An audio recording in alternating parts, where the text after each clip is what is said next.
The entire room fell silent. The once confident voices of the executives ceased when he pointed to the young woman in the plain uniform and said in front of everyone, "You're fired. And do you want to know why? Because you're invisible. People like you don't belong here."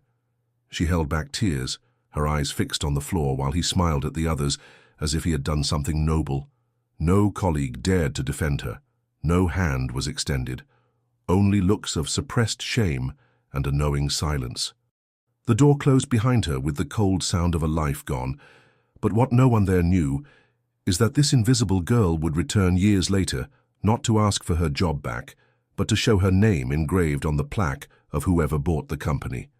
When the new international investors announced the company's restructuring, everyone expected a foreign tycoon or a famous name from Silicon Valley.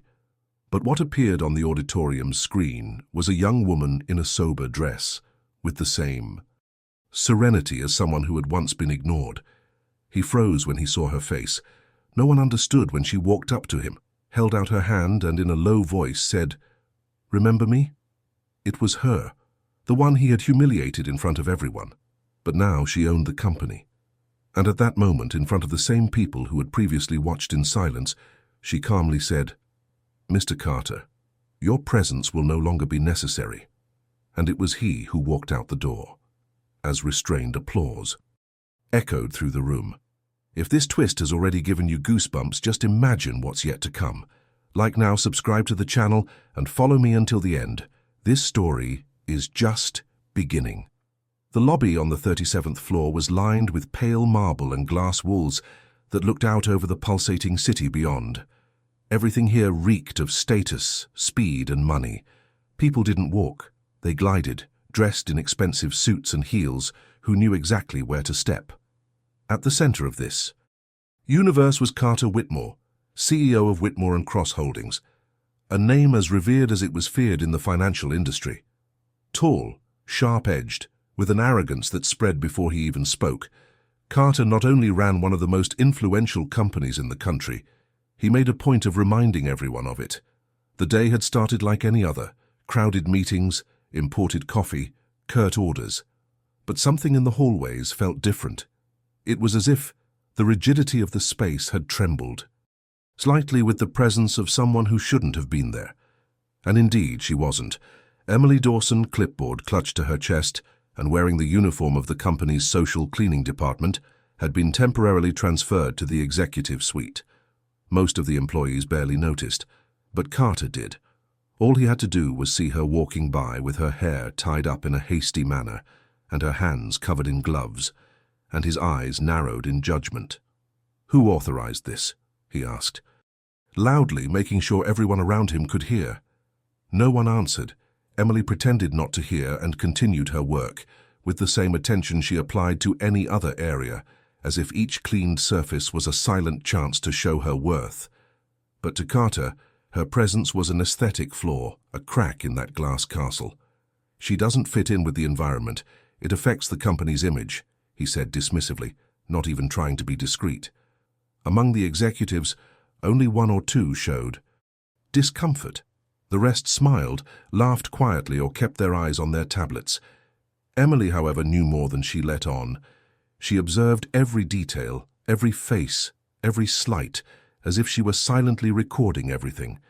This wasn't her first humiliation, but it would be the last time anyone would underestimate her without consequences. And Carter, even with all his power, still didn't know that he was facing the biggest strategic mistake of his life. It was just the beginning of a game he didn't know he had started. Emily Dawson never knew what stability was. She grew up stacked among cardboard boxes in borrowed rooms, sharing silence with the absence of answers. Her father had disappeared before she could even pronounce the word family clearly, and her mother, although physically present, was too tired to notice that her daughter was learning to survive without help. As a child, Emily collected notebooks with torn-out pages and improvised collages made from old magazines. She created worlds that didn't exist and told herself that one day everything would change. At age 9, she started cleaning houses with her mother. At 13, she learned to hide her hunger so as not to embarrass her younger sister. At 17, she was already working double shifts in a school cafeteria, where she would listen to the rich kids mock the people who washed their trays, without knowing she was there, listening. Every pain was stored away, every injustice piled up like the broken furniture they collected on the street to repurpose. But what shaped Emily the most was not poverty. It was the constant disdain, the look that told her she had no right to try, as if her origins were a sentence. When she got a scholarship to a small community college, she studied at dawn, her eyes red with exhaustion. He worked nights cleaning offices and still found time to read books borrowed from public libraries. Each page was a small victory. Each theory she understood was a stone thrown against the invisible wall that separated her from that other world, the world of those who wore suits, attended dinners with French words, and signed contracts without looking at the amount. One day, while cleaning a forgotten conference room, she saw an abandoned presentation on a projector. It talked about hedge funds and corporate mergers. Something about that cold, distant language sparked a lively curiosity in her. She began to study in secret, listening to podcasts in secret, taking free online courses. And then, quietly, without fanfare, he became someone who knew more than others imagined. He didn't wear power. He didn't show off his degrees. But inside her, there was a world under construction. Emily didn't want revenge. She wanted opportunity. But in that glass building, all she got were closed doors, sidelong glances, and curt orders. And at the top of that system was Carter Whitmore. She knew who he was long before he noticed her. She knew his aggressive strategies, his arrogance, disguised as competence. And when she was transferred to that floor, it wasn't by chance.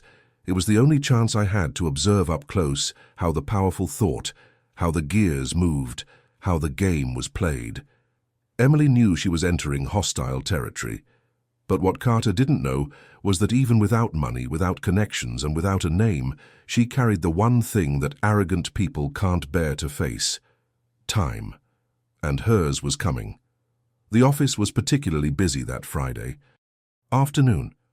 The buzz in the hallways suggested something unusual. Carter Whitmore had returned from a round of negotiations in Chicago, visibly upset with the results. The entire board knew he would take his frustration out on someone, and they all hoped he wouldn't be the target. But what no one knew was that a few days earlier, during a private dinner with 2 investors and his occasional partner, Gregory Hale, a petty conversation had been started. "You know what's wrong with your company, Carter," Gregory said between sips of expensive wine. "You're surrounded by ordinary people. You need to remember who's boss. Why don't you fire someone just to make that clear?" Carter sneered. "Who do you suggest?" Gregory didn't hesitate. "Choose someone invisible, someone no one would have the guts to stand up for, someone like that girl who cleans the executive lounge." They laughed as if they were talking about a fictional character, but Carter took the idea seriously. It wasn't the first time he had used cruelty as a strategy to reinforce his power. He believed that keeping people afraid was an efficient way to ensure results. The following Saturday, he made a point of studying the maintenance employee records and found the name, Emily Dawson. The name meant nothing, and that was exactly what he wanted. Someone with no protection, no relevant position, no voice. The following Monday, he engineered the scene with millimeter precision. He gathered some sector leaders under the pretext of a conduct review, called Emily into the room under the pretense of an administrative error, and prepared his speech. She walked in with her eyes fixed, still not knowing what to expect. Carter stood up, looked around, and said in a tone of false cordiality, "We have to maintain a standard of excellence, and unfortunately, there are people here who do not align with that value." He paused. Everyone held their breath. "Emily Dawson, your behavior does not match the image we want. You are dismissed. Now." Shock ran through the room. She stood still, clutching her name tag tightly. "Are you firing me?" she asked quietly. "I'm not firing you. I'm releasing you from the mistake of believing you could be a part of this." A few faces turned. 1 or 2 tried to hide their discomfort, but no one intervened. The order had been given. Emily turned away silently. She didn't cry. She didn't scream. She just left. while Carter adjusted his cuffs with the calmness of someone who believed he had won yet another battle. For him, it was just another afternoon of reasserted control. For her, it was the exact turning point, because he had made his most costly mistake, underestimating the one person who knew exactly where he stood, and that gamble would cost him far more than Carter could have anticipated. 3 weeks after her dismissal, Emily remained silent. She didn't seek out lawyers. She didn't make a fuss on social media. She didn't show up in the hallways trying to explain herself. It was as if she had accepted what had happened. But the truth is that she had simply disappeared from one path to embark on another, much more accurate one. The first direct contact between her and Carter had been brief, dry, and built with the cruel distance of someone who doesn't consider the other as an equal. But for Emily, that meeting wasn't the end. It was the first brick on a new path. While Carter returned to his routine of fancy dinners, meetings with investors, and corporate magazine covers, Emily used the little she had to make discreet connections. An old college professor who worked as a technology consultant had promised to help her if she ever wanted to take the risk. And now, for the first time, she accepted. The project was bold: to create a corporate performance analysis system based on real data, without bias or political manipulation. An artificial intelligence model capable of showing who really supported the companies and who just occupied a position. Emily had no money, but she had vision. She had spent years observing behind the scenes where no one else was paying attention. She knew where the mistakes, the bottlenecks, and the hidden flaws in departments were. She started working with 2 friends, an unemployed data engineer and a former HR employee who had also been silenced by a cowardly firing. The 3 of them met in late-night cafes, public libraries, and cramped kitchens. No sponsors, but with a purpose. And through it, all one name kept coming back to the table: Whitmore and Cross. Not out of revenge, but because the company symbolized exactly what their project wanted to change. Emily knew that the corporate world was slow, resistant, and sexist, but she also knew that the flaws were structural, and that if she created something valuable enough, the investors themselves would demand change. The first time Carter heard the name ED Analytics was in a pitch deck sent by a Canadian fund. She ignored it. She threw the pitch in the trash. But months later, the company resurfaced with a new round of capital, recommended by a German group. Emily still didn't appear as a public face. She let the technical partners do the talking. She watched from afar. It was still early days, but a movement was beginning, and without knowing it, Carter was slowly being surrounded by someone who knew his moves better than he did, because in that first meeting, when he threw her out of the room, she didn't see an unreachable man. She saw a system with flaws, and she was ready to exploit every one of them. The main auditorium at Whitmore and Cross was packed that morning. Carter had called for all directors, department heads, and junior staff to attend a motivational meeting that actually hid another purpose: to reassert his dominance. After months of a subtle drop in profits and internal chatter about his leadership, Carter felt it was time to remind everyone who was boss. The stage was set with grandiose projections, ascending graphs, and corporate videos that extolled his image. When he entered wearing a dark suit and an inscrutable expression, the applause was restrained and forced. But that didn't matter to him. With the microphone in his hand, Carter launched into a speech about excellence, overcoming obstacles, and loyalty. Words that sounded nice but rang hollow in the mouths of those who used people as disposable parts. And then, as if the moment had been carefully scripted, he pointed to the back of the auditorium, where a uniformed employee was quietly walking by with a tablet in her hands. She was a new employee on the technical support team, sent by a third-party company, young, silent, and coincidentally wearing a badge identical to the one Emily had been wearing months before. Carter locked eyes with her. Something about the young woman's walk bothered him.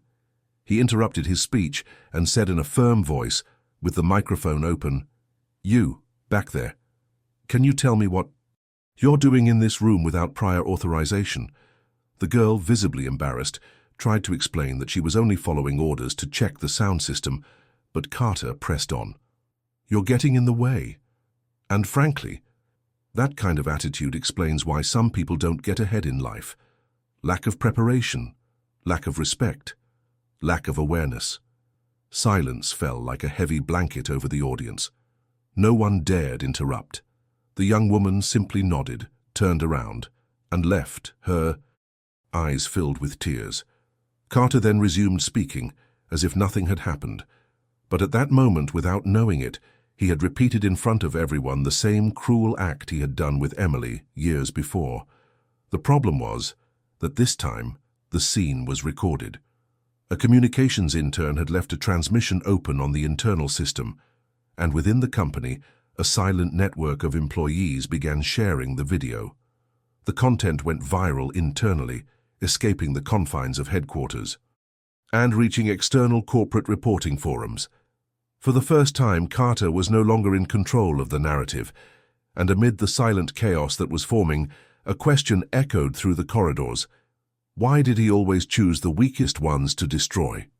The video reached Emily, sent by a contact she had no idea remembered her, and when she watched the humiliation, she didn't feel anger. She felt confirmation. He hadn't changed, and now the world was starting to see. Carter would never have. Imagined Emily would know. To him, people like her forget quickly. They swallow their shame and keep quiet. But Emily knew.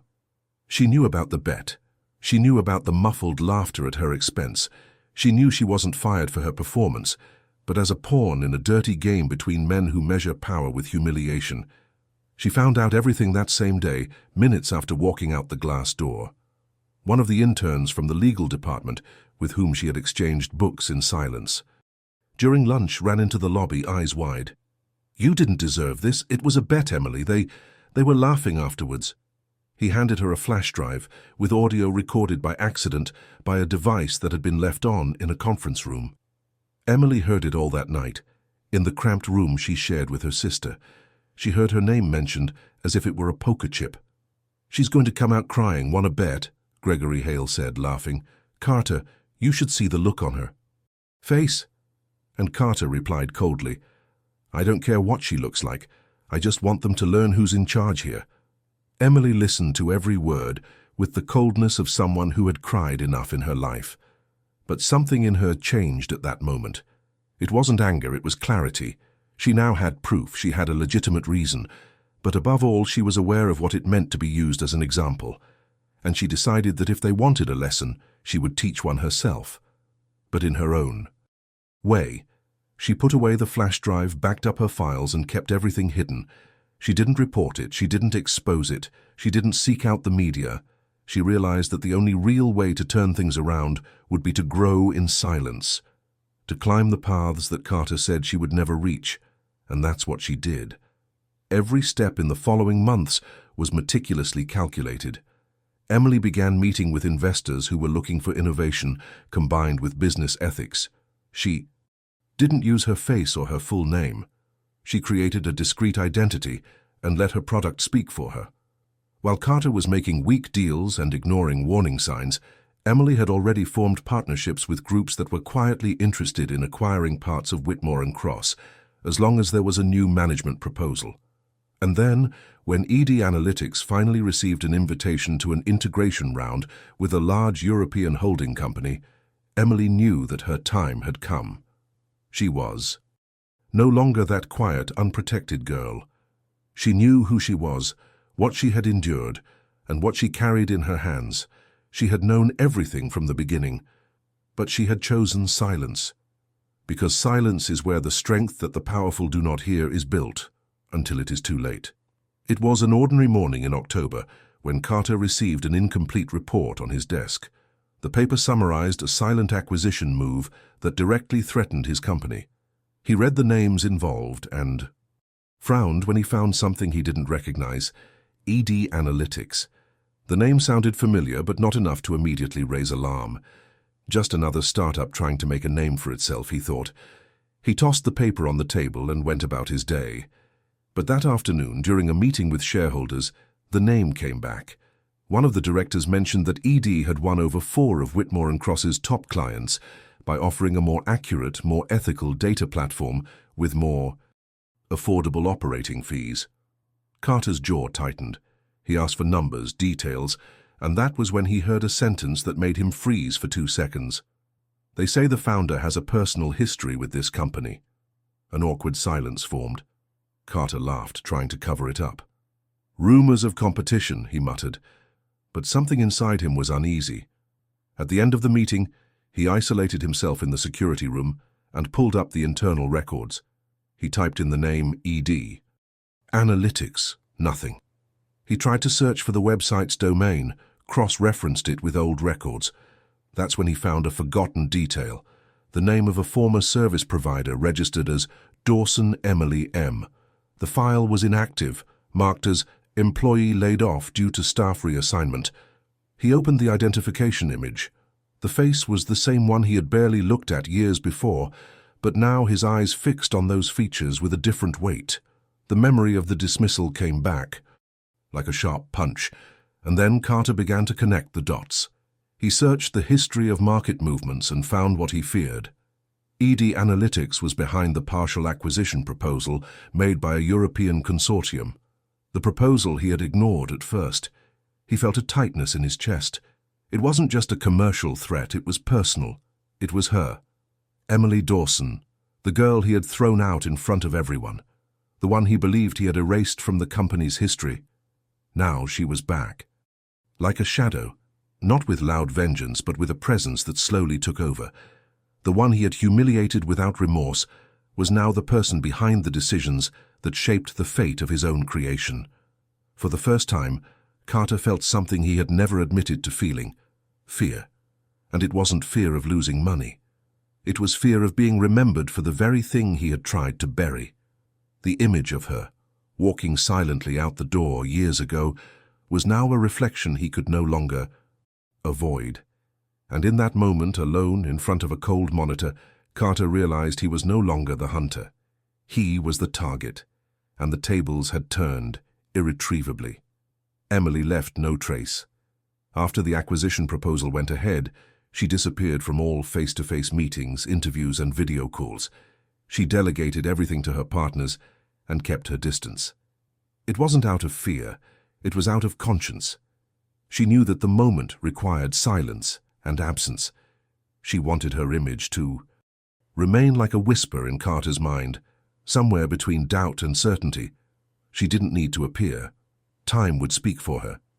Carter, in turn, entered a silent spiral. He began to review every decision from the last few years, reread old emails, and rummage through files as if he wanted to find some point where he could say to himself, no, it wasn't her. But everything pointed to Emily. The meticulous style of the proposal, the non-negotiable ethical line, the focus on data and transparency, the patient construction, the way she knew the company's gaps, its flaws and repetitions. It was as if someone had drawn a map of its flaws with surgical precision. And that's exactly what she had done. On top of all this, Emily began to decline interview invitations that her own partners considered essential. Business magazines, financial journals, and technology outlets wanted to hear from the mysterious founder who shunned the spotlight. But she preferred silence. She didn't want a romantic comeback story. She didn't want applause. She just wanted the lesson to be complete. Meanwhile, Carter found himself surrounded by a loneliness he'd never experienced before. His old friends, his outward-looking partners, and his usual sycophants began to drift away. Not because they knew the truth, but because they smelled change. Within months, investors who had previously sought him out were scheduling meetings with other names.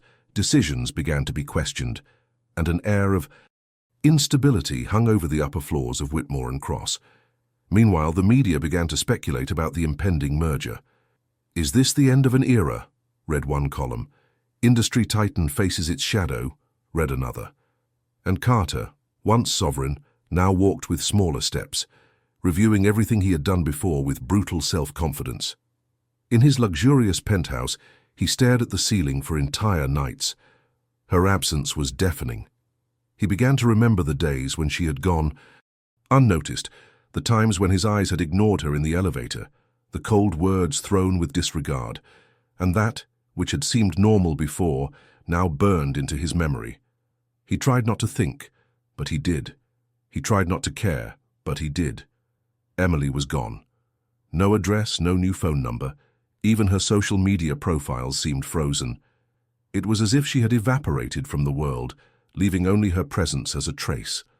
And that absence began to provoke a strange emptiness in him, as if he were waiting for something that would never come.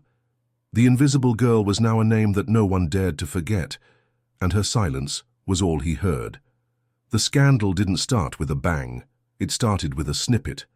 A low-quality video recorded years earlier of an internal meeting in which Carter fired Emily with surgical coldness and words that resonated with veiled cruelty. The recording, forgotten on an old server and reposted by a former intern who had quietly left the company, fell into the right hands. A corporate blog dedicated to exposing toxic environments published it with the title, "This is how he treated an invisible employee." Within hours, the video was shared on forums, social networks, and groups of former employees. Carter's cold voice saying, "You're fired, you don't belong here," became the echo of a corporate structure that for years oppressed without consequences. Society was no longer the same as when he dictated the rules without resistance. Now, names were being called.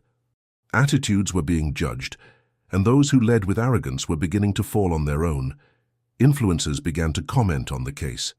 "How many Emilys are there out there who are being silenced?" asked a famous CEO on her profile. The pressure mounted.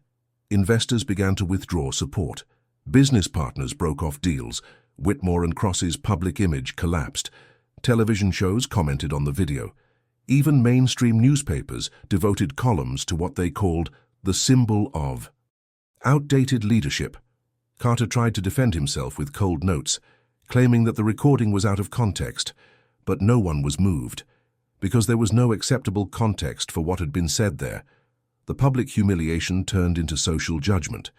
Former employees came forward with similar stories of contempt, veiled harassment, humiliating punishments. None of them with as compelling evidence as Emily's video, but all of them building a cruel mosaic of fear-based leadership. The company's stock plummeted. The press ran headlines. Culture of terror, the fall of Carter Whitmore. Inside the company, employees began to leave. Some asked for transfers. Others apologized silently, even though Emily wasn't there to hear it. The board called an emergency meeting. Carter, for the first time, entered the room without looks of reverence. There was only distance and silence. The vote was quick, immediate dismissal and restructuring of the board. Carter left the building through a side exit, without cameras, without aides, without a driver. Only with an envelope in her hands and the knowledge that she had lost everything, not because of business failure, but because of human contempt. And in the midst of all this collapse, a name began to emerge as a possible successor in the new management suggested by the shareholders. Emily Dawson. No one saw her, but everyone knew that the world was now talking about her. Carter's penthouse apartment, once filled with private meetings, selective parties, and nameless champagne, was now a silence disguised as luxury. The automatic blinds let in light without permission, and the sound of the news leaked from the floors below as a reminder of the world he could no longer control. Carter spent days without going out, not because he couldn't, but because he no longer knew how to be without the submissive gazes. The image reflected in the mirror was no longer that of a powerful man. It was of someone lost. Expensive clothes were still in the closet, but they seemed to belong to a different person. The collector's watches, the Italian shoes, the imported perfumes, everything now seemed like the noise of a life he no longer understood. For the first time, Carter didn't feel angry about the fall. He felt empty. He began to re-watch old recordings of the company, corporate videos in which he appeared smiling alongside teams he never looked in the eye. He realized that he never knew anyone's name other than his directors, that he never heard a real story, never asked where someone came from. Emily began to emerge more clearly in his memory. He remembered the day she had cleaned the glass wall on the executive floor so carefully that he had almost thought she was doing it out of pride, but he had never asked her anything. He remembered the meeting where she had been fired, the tone of voice she had used to humiliate her, the forced laughter around her, the sense of victory she had felt. This now disgusted him. He felt ashamed, a word he had never allowed himself to feel. He began going out at night. He walked the streets as if searching for something, a redemption that would not come. He began to frequent coffee shops where no one knew him, where the employees did not know his last name, where his past did not matter. He talked to strangers. He heard stories he would have ignored before. A man told him about his daughter who had studied on a scholarship. A clerk told him about her grandmother who cleaned offices. These were fragments of the life he had despised. One day on one of these walks he saw a girl reading in front of the public library, sitting on the floor, her feet dirty, and her eyes shining in front of a used book. Carter stopped. Something in him broke silently. He knelt down, took off his watch, and placed it next to the book. "So you can buy more stories," he said, before leaving. It wasn't generosity. It was an attempt to make up for lost time. He began to write, single words, memories, phrases I never said, and among them all one stood out more than the others. "I'm sorry." He knew it wasn't enough, but he needed it to exist. Emily had disappeared. The company was no longer his. But inside him, something was being born, not to recover what he had lost, but to finally understand what he had never had. The reunion did not take place on a stage, nor under the gaze of a crowd. There was no dramatic music, nor hidden cameras. It happened on an ordinary morning in a quiet space. Like so many important things in life, Carter had received an unexpected invitation to a conference on corporate responsibility. He did not know who had suggested it, nor did he understand why he had accepted. Perhaps on impulse, perhaps out of fatigue. The auditorium was small and informal. The chairs were made of light wood, and the people chatted among themselves as if they were old acquaintances. No ostentation, no gold badges. He sat in the back, his body withdrawn. He watched in silence as the speakers took the stage one by one, professionals from social sectors, activists, former employees of large companies. And then, without warning, her name was called, Emily Dawson. He blinked, his chest tightening with an invisible shock. She walked onto the stage with the same serenity she had once used to leave the company in silence.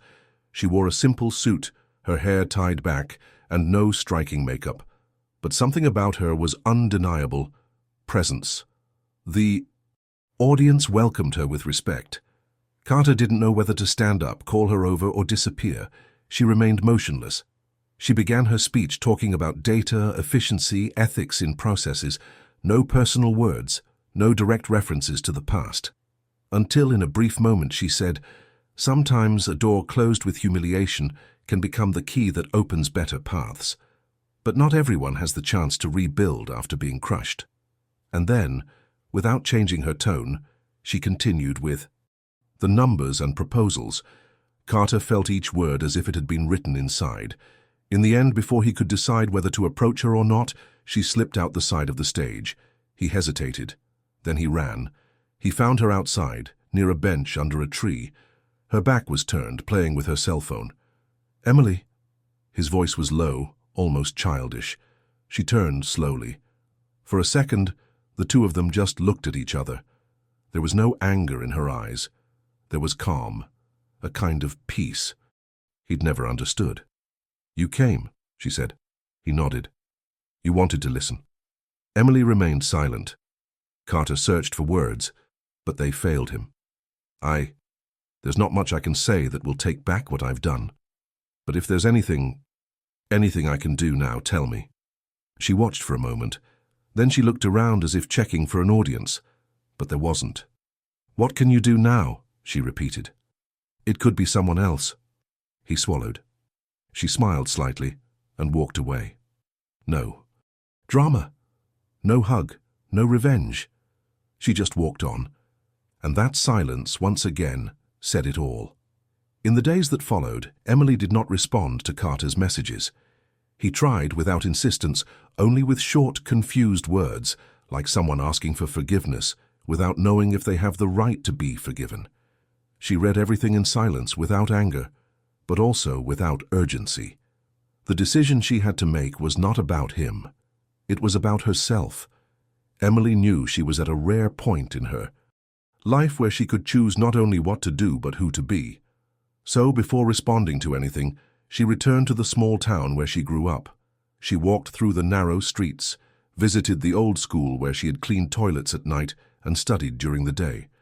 She talked to the librarian who still remembered her name and sat on the same bench in the square where she used to imagine a different future. She felt she needed to close the cycle within herself before closing any chapter with anyone else. The night she returned home, she wrote a single message to Carter: "See you tomorrow at 9, in the old building." It was the same building as the main headquarters of Whitmore and Cross, now with a new identity, new management, and a new mission. When he arrived, she was already there, sitting in the old conference room where she had been humiliated years ago. The room had been remodeled, but the glass still allowed a view of the city pulsing in the background. Carter walked in slowly, his shoulders down, his eyes open. "Thank you for having me," he said. Emily nodded. He didn't try to justify himself. He didn't repeat his apologies. He just waited.